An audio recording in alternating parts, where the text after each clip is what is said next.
ఆయన బోరును ఏడ్చాడట, ప్రాయశ్చిత్తపడ్డాడు. దేవుడు ఆయన్ని క్షమించి తిరిగి రక్షణనిచ్చాడు. మనం బలహీనులమే, కానీ మనం నిరాశపడాల్సిన అవసరం లేదు.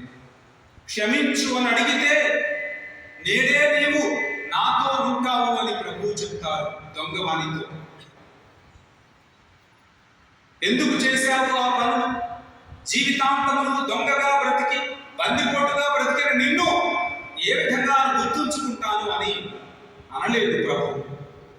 వాడి పాపాలన్నిటినీ క్షమించి క్షణంలో నేడే నీవు నాతో ఉంటావు అని చెప్పారు. ఇది దేవుని యొక్క ప్రేమ. మన మంచితనం మీద ఆధారపడి ఉండదు దేవుని ప్రేమ.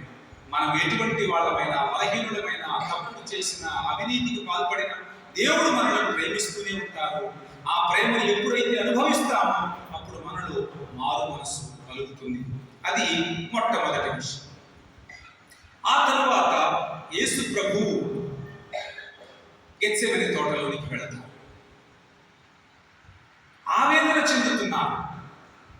ఒక పక్క దేవుని యొక్క సంకల్పము నెరవేర్చడమే నా ఆహారము, నా పానీయం అని జీవితాంతము బ్రతికారు. సైతాను శోధించింది. ఎందుకయ్యా నీవు దేవుని చిత్తము నెరవేర్చడమే నా ఆహారము, పానీయం అని అంటున్నావు?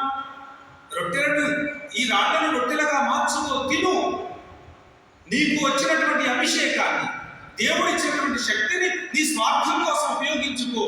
ఎందుకు దేవునికి విశ్వసనీయంగా ఉండాలని శ్రమిస్తున్నావు అని ఎన్నోసార్లు యేసు ప్రభువుని సైతాను శోధిస్తూనే వచ్చింది.